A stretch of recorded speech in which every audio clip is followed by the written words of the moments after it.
아멘. 자, 오늘 말씀은 제목은 우리는 무엇을 믿는가. 자, 이번 주 다음 주에서 특별히 이 말씀을 제목으로 해서 오늘은 첫 번째 십자가, 다음 주는 이제 부활이 되겠죠. 그래서 우리에게 오늘 이 시간, 오늘 이 본문 말씀을 통해서 말씀을 증거하겠습니다.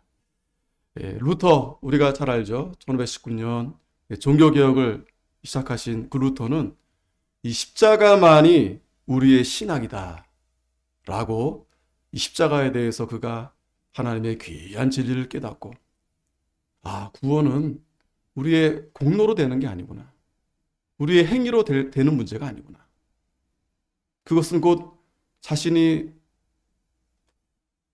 어떠한 것도 할 수 없는 그러한 죄임을 깨닫고 오직 십자가, 예수 그리스도의 보혈만이 우리의 죄를 씻어주시고 또 우리가 믿음으로 하나님의 자녀가 되고 또 영원한 생명을 얻는 그 구원의 길이 바로 오직 예수, 그 십자가로 인해서 되었구나라는 이 진리를 깨닫게 된 것입니다. 바로 이 복음의 핵심, 이 구원의 핵심, 이 기독교의 이 근본 진리입니다. 뭐 어렵지 않아요. 여러분들이 누가 물어본다면, 또 여러분들이 누구에게 가르쳐 준다면 오직 예수 그리스도의 십자가 부활입니다. 이렇게 여러분들이 말씀하시면 됩니다. 자, 그래서 우리가 오늘 이 십자가에 대해서 우리가 우리가 다시 한번 알고 깨달아야 됩니다. 스펄전 목사님은 어느 날 펑펑 울고 이 통곡을 했다고 해요. 사모님이 아니 왜 이렇게 눈물을 흘리십니까? 물어보니 내가 이제 십자가를 보는데 아무 감각이 없어졌다라는 거예요. 이 십자가가 우리에게 얼마나 큰 은혜가 아니겠어요? 그런데 그 얘기를 들으니 참 제 자신도 십자가가 그냥 하나의 그냥 장식이 됐어요. 어떤 사람은 십자가 목걸이를 내기도 하고 심지어 문신까지도 하고, 그런데 과연 그 십자가의 의미를 정확하게 알고 깨닫고 또 그래서 우리가 그 진리를 붙들고 지키면서 그 은혜 아래서 우리가 감사하면서 하나님 앞에 영광을 돌리면서 그렇게 우리가 나아가고 있는가? 오늘 5절 말씀, 우리 5절 말씀인데 같이 한번 읽겠습니다. 시작. 그가 찔림은 우리의 허물을 인하며 그가 상함은 우리의 죄악을 인함이라. 그가 징계를 받음으로 우리가 평화를 누리고 그가 채찍에 맞음으로 우리가 나음을 입었도다. 아멘. 하나님의 영광된 일이 아닐 수 없고 그 뜻 가운데에서 하나님의 아들 독생자 예수 그리스도를 이 땅에 보내셔서 참 하나님 또 참 인간, 그분께서 우리 모든 죄를 대신해서 십자가에서 피 흘려 죽으심으로 우리의 허물과 우리의 죄악을 깨끗이 씻어주셔서 우리가 이제 평화를 누리고 우리가 다 나음을 입게 되었다라는 것입니다.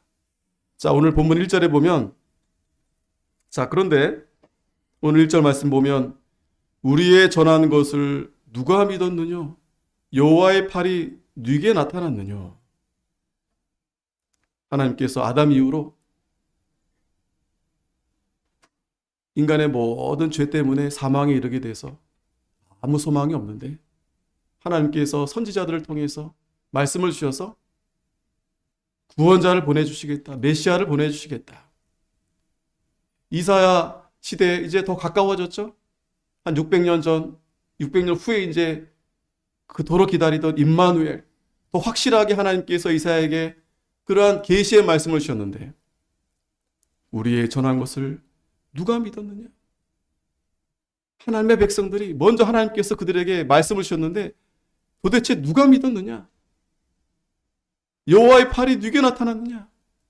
저 이방 사람들에게 하나님 말씀해 주신 게 아니고 그 작고 그 연약하고 그러한 하나님의 백성들, 그들에게 먼저 그들에게 말씀을 주셨건만 누가 믿었느냐? 여호와의 팔이 누구에 나타났느냐? 자, 이 말씀에 대해서 예수님이 요한복음 12장 38절에 잘 해석을 해주셨어요. 여기 보면 이사야의 말씀을 이루려 하심이라 가로되 주여 우리에게 들은 바를 누가 믿었으며 주의 팔이 누구에 나타났나이까 하였더라. 저희가 능히 믿지 못한 것은 이 까닭이니 곧 이사야가 다시 일렀으되 저희 눈을 멀게 하시고 저희 마음을 완고하게 하셨으니 이는 저희로 하여금 눈으로 보고 마음으로 깨닫고 돌이켜 내게 고침을 받지 못하게 하려 함이니라 하였음이더라. 이사야가 이렇게 말한 것은 주의 영광을 보고 주를 가리켜 말한 것이니라. 주의 영광을 믿지 못한 겁니다. 하나님의 영광. 즉 하나님께서 하나님의 아들로 이 땅에 오셔서 십자가의 죽으심으로 부활하시게 되는데, 즉 임마누엘, 수알 야습, 마살렐 하스바스, 그러한 하나님의 징조를 통해서 마침내 하나님의 뜻이 이루어져서 하나님께 영광이 되는 주의 영광, 이러한 말씀을 그들에게 해주셨는데 그들이 믿지 않았다는 거예요. 왜? 마음이 완악해서. 마음이 완악하니까 눈이 가리워지고 귀가 어두워져서. 지금 이 말씀은 예수님이 오셨는데도 이스라엘 백성들이 여전히 눈앞에 보고도 보지 못하고 듣지 못하고 깨닫지 못한다는 거예요. 그러면서 이들이 하나님의 영광을 바라보기보다 누구 영광을 바라본다면 이 사람의 영광, 사람의 영광에 취해 있어서 세상의 영광, 명예, 거기에 취해 있어서 하나님의 영광을 보고도 들어도 깨닫지 못하는 거예요. 믿지 못하는 겁니다. 그래서 루터가 이 종교개혁을 할 때 그 십자가 신학을 말하면서 그 영광 신학에 대해서 비판했는데, 그 영광 신학이 무엇인가 하면 인간이 자신의 공로로 하나님 앞에 의롭게 될 수 있다. 그게 중세 카톨릭 신학입니다. 인간의 이성이 계시에 위에 있다라는 거예요. 그 스콜라 철학을 바탕으로 해서 그 1000년 동안이나 그들이 잘못된 신학으로, 교회가 그러한 신학에 다 물들어서 하나님 말씀에 전혀 다른 하나님 앞에 우상을 숭배하는 그러한 그들이 잘못된 신앙으로 빠지게 되었다라는 거예요. 로마서 10장 16절에도 그러나 저희가 다 복음을 순종치 아니하였도다. 이사야가 가로되 주여 우리의 전하는 바를 누가 믿었나이까 하였으니, 바울도 이 말씀을, 이사야 말씀을 인용하면서 저희가 다 복음을 순종치 아니하였다. 이 복음이 뭐예요? 바로 예수님의 십자가와 부활입니다. 즉 예수님의 십자가는 우리의 죄를 다 대신해서 예수님이 달려 죽으셨다는 거예요. 그러기 위해서는 자신의 죄를 인정해야 됩니다. 믿음은 받아들이는 거예요. 내가 이성적으로 생각하고 깨달아서 이해되는 게 아닙니다. 그래서 우리가 오후 예배에도 우리가 기독교 강요 공부하면서 지난주에도 이 성경은 하나님께서 성령을 통해서 내적 감동을 통해서 우리에게 깨닫게 해주시는 겁니다. 그리고 성경은 분명히 모든 사람들이 다 구원받게 되어 있지 않았어요. 하나님의 뜻은. 하나님 앞에 예정된 자, 그들이 남은 자가 되죠. 믿기로 예정된 자, 이러한 자들이 이 복음을 듣고, 믿음은 들음으로 그리스도를 믿게 돼서 이 참된 복음, 십자가와 부활, 그래서 하나님 말씀대로 순종하며 나아가는데 복음을 순종치 아니하였다, 믿지 않았다는 거예요. 누가 믿었느냐? 자, 그러면 오늘 우리는 무엇을 믿는가? 이 제목에서 십자가에 대한 것인데, 자, 그러면 도대체 왜 믿지 못했을까? 거기에 대해서 우리가 좀 살펴보면, 첫 번째는 2절부터 4절 말씀까지인데, 2절에 보면 그는 주 앞에서 자라나기를 연한 순 같고 마른 땅에서 나온 줄기 같아서 곱 모양도 없고 풍채도 없은즉 우리의 보기에 흠모할 만한 아름다운 것이 없도다. 그래서 그는 멸시를 받아서 사람에게 실어버린 바 되었으며 강고를 많이 겪었으며 질고를 아는 자라. 마치 사람들에게 얼굴을 가리우고 보지 않음을 받는 자 같아서 멸시를 당하였고 우리도 그를 귀히 여기지 아니하였도다. 자, 루터가 이 십자가 신학을 이렇게 깨달으면서 보니까 굉장히 중요한 것을 깨달았는데 뭐냐? 이 하나님의 이 진리는 감추어져 있구나. 감추어져 있는 비밀이구나. 그래서 오늘 본문 가운데서도 이스라엘 백성들이 그래서 예수님을 이제 앞으로 오실 예수님이 오시는데 그분이 어떻게 보인다고요? 풍채도 없고 우리 보기에 흠모할 만한 아름다운 것이 없다. 흠모할 만한 것이 없다라는 거예요. 이 말은 다시 말하면 예수님을 보면서도 외모로 보니까 사람들이 또 그 진리가 감춰 있다 보니까 예수님이 하나님의 아들이신데 참 인간이신데 사람들은 어떻게 평가한다고요? 저 뭐야? 저기 나사렛 가난한 동네에서 온 시골뜨기, 예? 뭐 배운 것도 없고 뭐 출신도 그렇고 스펙도 없고 뭐 부모도 그렇고 흠모할 만한 아름다운 것이 하나도 없어서 이 사람들이 어떻게 해요? 예수님을 멸시하고 그리고 싫어서 버리고 그러면서 예수님이 고난을 많이 당하는데 심지어는 마치 얼굴을 가리우고 보지 않음을 받는 자 같이 이거는 굉장한 수치심입니다. 아예 인간 취급을 안 한 거예요. 예수님을. 이유가 어디 있다고요? 진리가 감추어져 있기 때문에. 왜 우리가 십자가를 우리가 제대로 알지 못합니까? 우리가 무엇을 믿는가? 예수님의 십자가를 믿는다 했는데 왜 그 진리를 왜 깨닫지 못하는 이유가 어디 있는 거예요? 감추어져 있기 때문에 그런 거예요. 감추어져 있기 때문에. 그래서 여기 3절 말미에 보면 뭐라고 나와 있냐면 우리도 그를 귀히 여기지 않아. 우리도. 하나님의 백성들도 예수님을 결국 어떻게 했어요? 십자가에 잡아 죽였어요. 오늘 우리는 안 죽였죠? 우리 저기 초등부 학생들 안 죽였죠? 예수님 죽였어요? 안 죽였죠? 안 죽였죠? 안 죽였죠. 예수님 2000년 전에 전 살아있지도 않았는데. 네? 안 죽였어요. 뭐 여기 계신 분들은 뭐 충분히 다 아시겠지만 그런데 왜 예수님이 십자가에 달려 죽어 주신지를 우리가 잘 깨닫지 못한다면 분명한 것은 우리 아이들도 난 예수님 십자가 난 죽인 적이 없어. 또 어떤 사람들은 지금도 여전히 예수님을 십자가에 못 박는 그런 하나님을 대적하고 악한 그러한 일들을 행하는 그러한 일들이 여전히 벌어지고 있다라는 거예요. 자, 4절에도 보면 그는 실로 우리의 질고를 지고 우리의 슬픔을 당하였거늘 우리는 생각하기를 그는 징벌을 받아서 하나님에게 맞으며 고난을 당한다 하였노라. 자, 예수님이 십자가를 지신 것은 내 죄 때문에 십자가를 지신 것인데 이 진리가 감춰져 있다 보니까 사람들은 저 사람이 예수가 잘못해서 예수가 하나님 앞에 뭔가 큰 죄를 져서 저렇게 징벌을 받고 고난을 받는구나. 이렇게 생각한다라는 거예요. 결국 예수님은 세상에 버려졌다. 그래서 우리도 예수님을 귀히 여기지 않게 되었다. 오늘 이 시대 우리가 이 말씀을 우리에게 적용해 본다면 우리도 여전히 예수님의 십자가에 대해서 별로 관심이 없다. 별로 그 십자가에 대해서 우리가 별로 이렇게 마음에 두지 않고 또 그 진리를 우리가 사모하지 않고 또 그 진리를 지켜나가야 되는데 거기에 그렇게 관심이 없다라는 거예요. 자, 고린도전서 2장 6절에 여기에 바울이 잘 설명합니다.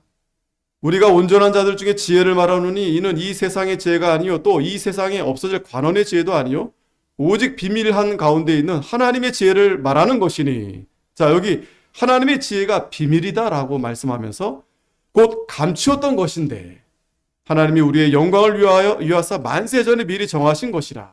이 지혜는 이 세대의 관원이 하나님도 알지 못하였 하나도 알지 못하였나니 만일 알았더라면 영광의 주를 십자가에 못 박지 아니하였으리라. 자, 바울이 분명히 말씀하죠. 감추어져 있었기 때문에 이 사람들이 깨닫지 못해서 예수님을 십자가에 못 박혀 죽였다는 거예요.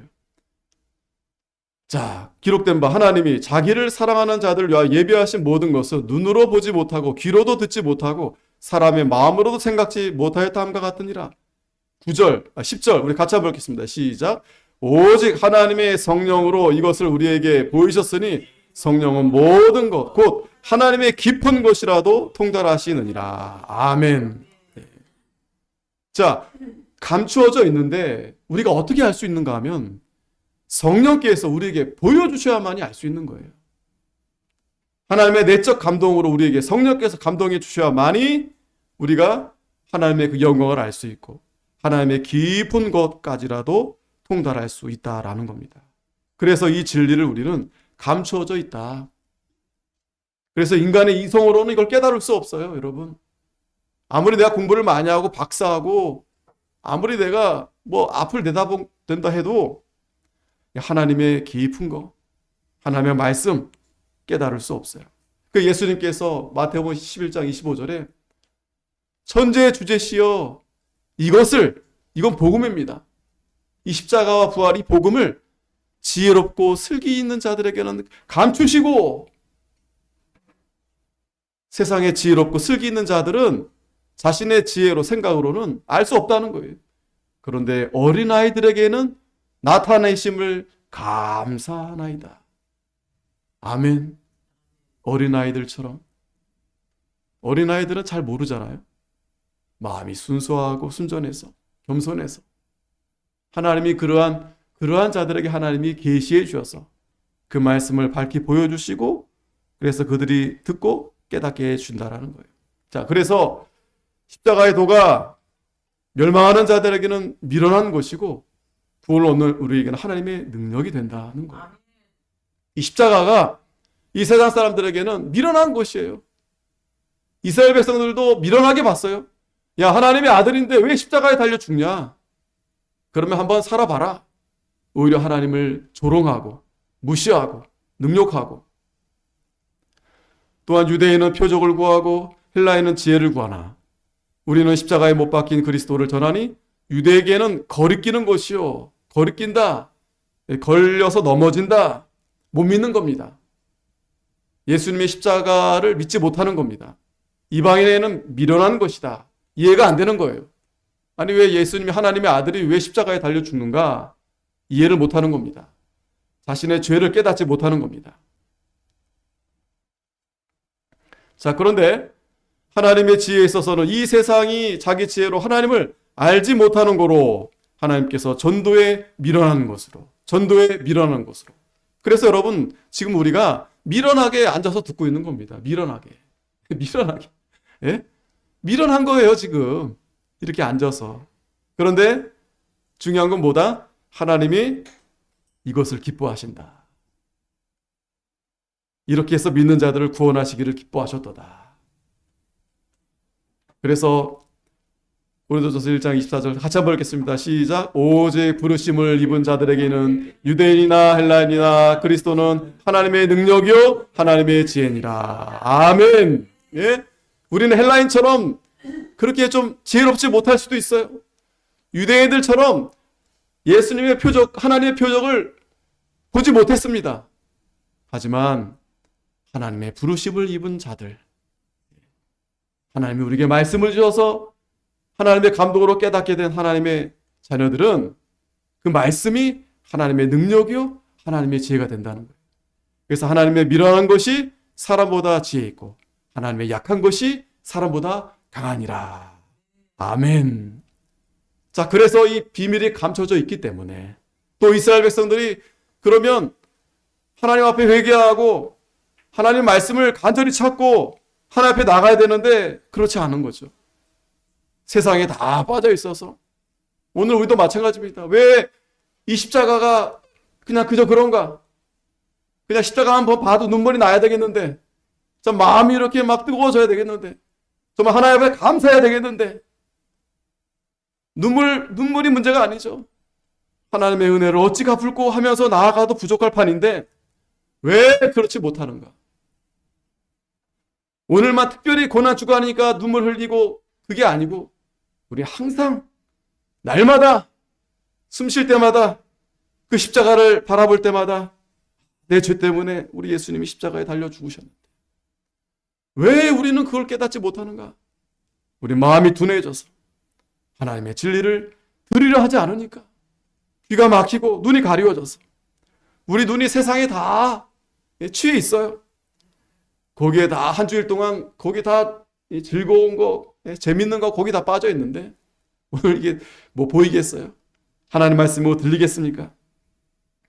그래서 예수님이 마태복음 11장 25절에 수고하고 무거운 짐자들아 다 내게로 오라.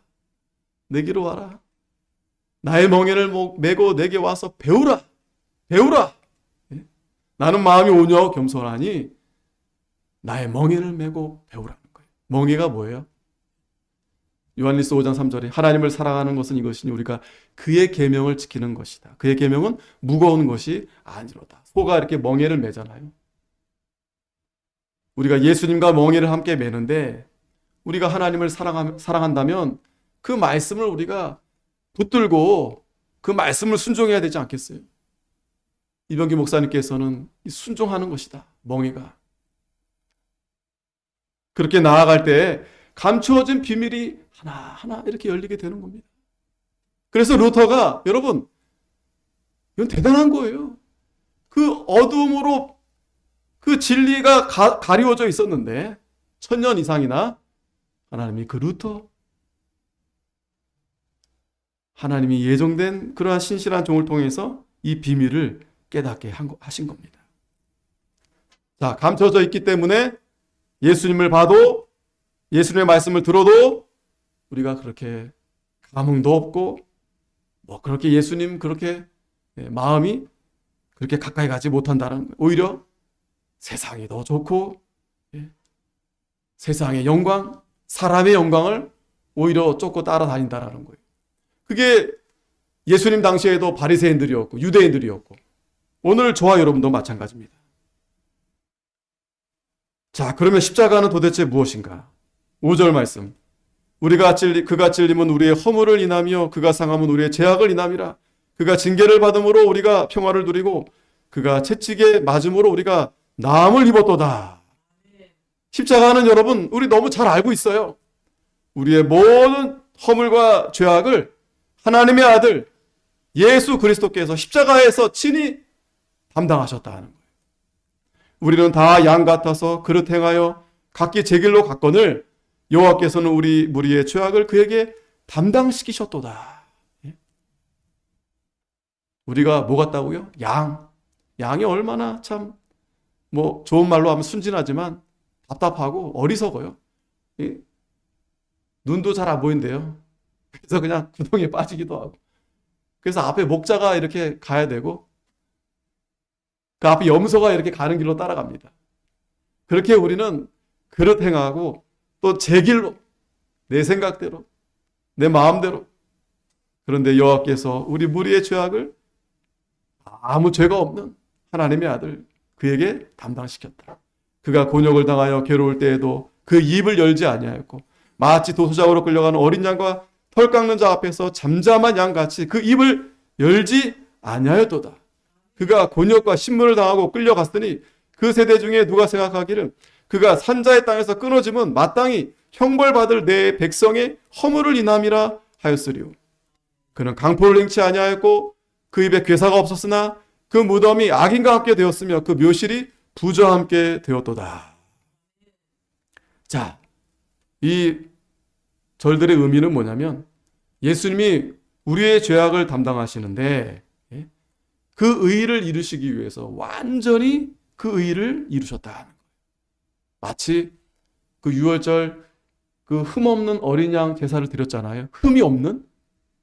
그렇듯이 우리 예수님이 이 일을 행하심에 있어서 조금도 흠이 없는, 조금도 부족함이 없는, 완전히 그러한 이 대속의 일을 감당하셨다는 겁니다. 그분이 예수 그리스도시다라는 거예요. 마태복음 20장 28절에도 보면 자기 목숨을 많은 사람의 대속물로 주려 함이니라. 자, 그래서 우리는 이 십자가를 우리는 바라볼 때 하나님의 아들 예수님이 자기 몸을 던지셔서 희생하심으로 많은 사람들을 대속해 주신 겁니다. 그게 진리입니다, 여러분. 우린 그걸 믿는 겁니다.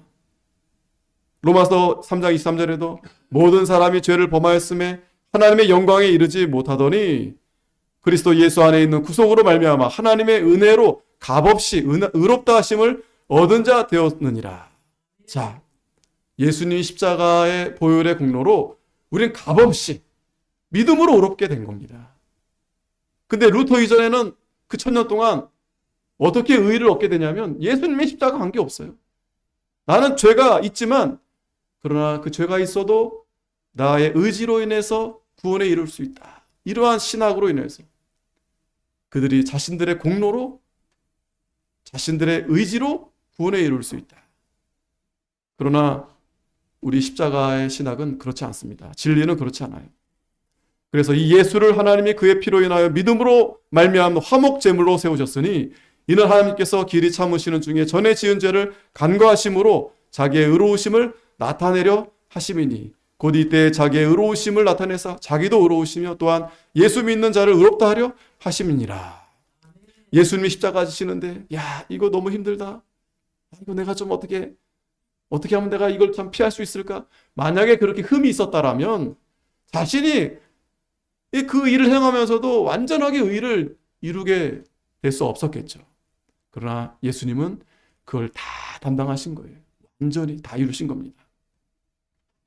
자, 그렇기 때문에 이 십자가는 또 우리에게 위로가 되고 또 능력이 되는 겁니다. 왜? 히브리서 4장 14절에 그러므로 우리에게 큰 대제사장이 있으니 승천하신 자 곧 하나님의 아들 예수시라. 우리가 믿는 도리를 굳게 잡을지어다. 우리에게 있는 대제사장은 우리 연약함을 채우하지 아니하는 자가 아니요. 자, 예수님이 직접 그렇게 고난을 당하신 것은 우리의 연약함을 동정해 주시려. 얼마나 감사합니까? 여러분 누가 대신 이렇게 아파주지도 못하지만 말만 이렇게 해줘도 감사하지만 대신 누가 그렇게 해준다. 나 대신 누가 죽어준다. 그러면 그것만큼 큰 은혜가 어디 있겠어요? 그 사람 때문에 내가 산 거 아니겠어요? 그분이 내가 당할 모든 것을 다 감당해 주신 겁니다. 그래서 십자가는 우리에게 위로가 되고 우리에게 능력이 되는 겁니다. 그러므로 우리가 긍휼하심을 받고 때를 따라 돕는 은혜를 얻기 위하여 은혜의 보좌 앞에 담대히 나아갈 것이다. 여러분, 이 십자가로 인해서 우리가 죄 용서받고 하나님의 자녀 돼서 하나님의 은혜로 담대하게 나아갈 수 있도록 해주신 거예요. 그러므로 이 십자가는 우리에게 엄청 큰 유익이 되고 또 위로가 되는 겁니다. 그래서 하이델베르그 요리문답 1문에 자, 사나 죽으나 그대의 유일한 위로는 무엇입니까? 여러분 여러분들에게 정말 위로가 무엇인가요? 갑자기 돈 1000만 원이 생기면 1000만 원? 5천만 원? 1억? 집이 한 채 생기고? 아니면 자녀가 어디 서울대 가고? 이게 위로가 될까요? 정말 내가 죽기 전에 그런 일이 있으면 좋겠다. 아니죠? 우리 답 같이 한번 읽겠습니다. 시작. 사나 죽으나 나의 몸도 영혼도 나의 것이 아니요 나의 신실하신 구주 예수 그리스도의 것입니다. 그는 그의 보혈로 나의 모든 죄값을 다 치르셨고 나를 마귀의 모든 권세에서 구원해 내셨으며 하늘에 계신 나의 아버지의 뜻이 아니고서는 머리털 하나도 떨어질 수 없도록 과연 모든 것이 협력하여 나의 구원을 이루도록 그렇게 나를 보존시켜 주십니다. 아멘. 자, 여러분 우리가 무엇을 믿어야 되는가? 첫 번째 십자가인데 자, 여러분 우리가 우리의 정체성을 우리가 분명히 알아야 됩니다. 세상에 나아가면 우리는 크리스찬입니다. 기독교인입니다. 부끄럽지 않아요. 밥 먹을 때 기도하면 누가 이렇게 쳐다보는 거 같고 뭐야 이렇게 무시할 것 같고 그러니까 마치 세상 사람들처럼 이렇게 우리가 살고 그러지 않습니까? 그들이 하는 거 다 좋아하고 그들이 따라가는 거 다 따라가고 왜 다 좋아하니까 그게 마치 진리냐? 아닙니다, 여러분. 우리는 하나님을 믿는 예수 그리스도의 십자가로 인해서 죄사함 받고 하나님의 자녀가 되었으니 우리는 크리스찬이다. 나는 기독교인이다. 나는 성도이다. 그러면 교회 안에서도 여러분 교회가 많은데 내가 다니는 교회가 어떤 노선으로 가는지를 잘 알아야 됩니다. 자, 그래서 이거 여러 번 강조했지만 다시 한번 강조 드리는 거예요. 여러분들이 우리 교회 지금 나오고 있잖아요. 여기가 장로교인지 감리교인지 수복음교인지 그것도 모르고 다니시면 안 돼요. 우리는 자, 정통, 바른, 보수, 신학이다. 그래서 이 두 가지 정신, 두 가지 이 종교개혁 5대 정신, 개혁주의 5대 강령. 그래서 우리 교단은 이병기 목사님께서 이러한 이 신학을 바탕으로 해서 이 교단을 세우신 거예요. 오직 성경, 오직 믿음, 오직 은혜, 오직 그리스도. 예수 그리스도 아니고서는 우리가 그 어떤 무엇으로도 우리가 구원받을 수 없어요. 그리고 하나님께 영광. 그리고 전적 타락. 우린 다 죄인입니다. 그리고 무조건적 선택. 구원이 하나님께 있는 거예요. 내가 좀 이렇게 봐서 내가 좀 믿어볼까 해서 믿게 되고 또 구원을 이룰 수 있고 그렇지 않습니다. 제한적 속죄. 다 구원받는 게 아니에요. 다 구원받으면 좋겠죠. 그러나 성경은 그렇게 말씀하지 않아요. 불가항력적인 은혜입니다. 하나님이 한번 택하면 끝까지 가시는 거예요. 성도의 견인 끌고 가세요. 자, 그런데 왜 이렇게 이러한 종교개혁이 일어나고 또 이 개혁주의 5대 강령은 1619년도에 알미니안으로 인해서, 알미니안은 여러분 우리가 계속 공부하고 있죠. 인간의 자유의지를 강조하는 거예요. 하나님의 주권보다. 그래서 더 기어 올라가면 펠리기니아스주의가 있어요. 그들은 원죄를 부정합니다. 그런데 418년에 어거스틴이 은혜론을 이렇게 은혜론을 논문을 논박하면서 은혜론을 주장하면서 오직 은혜다, 오직 믿음이다. 그래서 그 카르타고 회의에서 이단으로 정제됐어요. 알미니아도 마찬가지입니다. 1619년도에 돌토의 총회를 통해서 이단으로 정제됐어요. 지금 2025년도 한 5, 600년도 지났죠. 근데 여러분 이 장로교회가 어떻게 세워진 겁니까? 종교개혁, 또 이 개혁주의 다 그 당시 믿음의 선진들이 피땀 흘려서 성경 번역하다가 죽고 읽다 죽고 전도하다 죽고 그렇게 순교의 피로써 이 진리가 이렇게 내려온 겁니다. 그런데 문제는 뭐예요? 이 자유주의 신학, 인본주의 신학, 이것은 하나님 주권을 믿는 게 아니에요. 인간의 자유의지를 강조하는 겁니다. 사람이 먼저다. 이게 다 자유주의 신학입니다. 우리는 이 바른 신학을 바탕으로 해서 바른 신앙이 세워지고 그러면서 이 세상을 바라볼 때 바른 가치관으로, 바른 세계관으로 바라보게 되는 겁니다. 만약에 여러분 제가 공산주의, 사회주의 분들하고 가까이 지내고 또 동성애를 이렇게 그래 맞아, 그 결혼 저야 찬성하고 지금도 우리나라 법에 차별금지법이 있는데 이 포괄적 차별금지법을 한다 하는데 야 그게 맞다. 또 종교다원주의, 야 예수님만 부활이 아니야, 십자가 예수님만 구원이 되는 게 아니야. 만약에 제가 여러분 이걸 여러분들에게 가르치고 제가 그런 사상이 있다 한다면 아무리 제가 바른 교단에 있지만 그러나 저는 만약에 이게 여러분 노예에 올라가게 되면 저는 파면돼요. 여러분 심각하게 들으셔야 됩니다. 그런데 오늘날 장로교회가 이 개혁주의 한다는 교회가 이 종교개혁의 정신을 받아들였다 하면서 이 무서운 이 자유주의, 인본주의 여기에 물들어져서 성도들이 이 신학이 바로 되지 않으니까 그러니까 신앙도 이상하게 돼서 거기에 자꾸 세상 사람들의 말을 기울이고 그러면서 자꾸만 이 세상 사람들이 말하는 그러한 사상과 거기에 자꾸 동조가 되는 거예요. 왜? 다 그렇게 얘기하니까. 진리는 항상 소수고 또 사람들이 무시하고 이건 뭐 옛날 얘기한다 그러고 그래 알긴 알아. 그래 맞아. 하지만 시대가 아니야. 그 시대에 동조해서 그렇게 여러분 이 교회가 하나님의 종이 또 성도들이 그렇게 가만히 감추어서 있다 보니까 그냥 교회에서만 그냥 신앙생활하고 교회 밖에서는 그냥 세상 사람처럼 좀 살고 하다 보니까 여러분 이 시대가 어떻게 되고 있어요 지금? 소돔 고모라 거의 가까이 왔어요. 지금 유럽이 그걸 보여주고 있고요. 미국도 마찬가지입니다. 학생 중에 4명 중에 1명이 나 동성애 난 좋다. 동성애 해야 되겠다.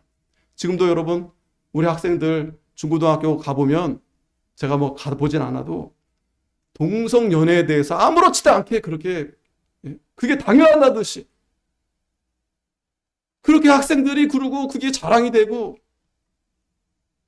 그게 마치 이 시대의 어떤 유행이고 그렇게 동성끼리 사랑하고 좋아하고 또 결혼하고 그게 마치 어떤 트렌드인 것처럼 여러분 제가 왜 이렇게 오늘 이 부분을 마지막에 말씀드리냐 이 부분이 심각하기 때문에 어디부터 잘못됐는가 이 악한 세력들은요 이 마귀 사타들은요 아까 418년 얘기했잖아요 그때 그 펠리기니아스가 이단으로 정대했잖아요 그런데 1600년도에 또 나타나가지고 알미니안주에 또 나타나가지고 근데 지금 다 그렇게 물들어져 있어요. 그래서 제가 그래서 오후에는 교리를 공부하고 수요일 날은 역사를 공부하고 안 되겠다. 우리가 정말 이 귀한 진리를 우리가 알아야만이 지켜야만이 나도 살고 우리 자녀들도 사는 겁니다. 그래야 하나님의 교회가 지켜지는 겁니다. 그래야 이 나라가 하나님 봤을 때 그래도 하나님 앞에 바로 하는 교회가 있구나. 성도들이 있구나. 그래야 지켜주죠. 돌아오라고. 그래서 오늘 이 십자가에 대한 이 진리의 말씀 이 감춰져 있는 비밀인데 우리가 왜 깨닫지 못하고 있는가? 우리 마음이 둔해져 있어서 그래요. 한번 양심적으로 한번 우리가 생각해 보자고요. 한 주일 동안 정말 하나님 말씀 묵상하면서 기도하면서 정말 진리가 무엇인가? 내가 바르게 신앙생활하고 있는가? 내가 정말 바른 신학, 바른 교회, 바른 교단? 이병규 목사님은 그 당시에 정말 선견지명이 있으셨어요. 그분이 북한에서 넘어오셨죠. 피난 오셨죠. 그때 북한으로 공산당으로부터 어마어마한 걸 당해 보셨기 때문에 그 당시에도 공산주의에 대해서 굉장히 이 사회주의에 대해서 말씀하시고 조심해야 된다.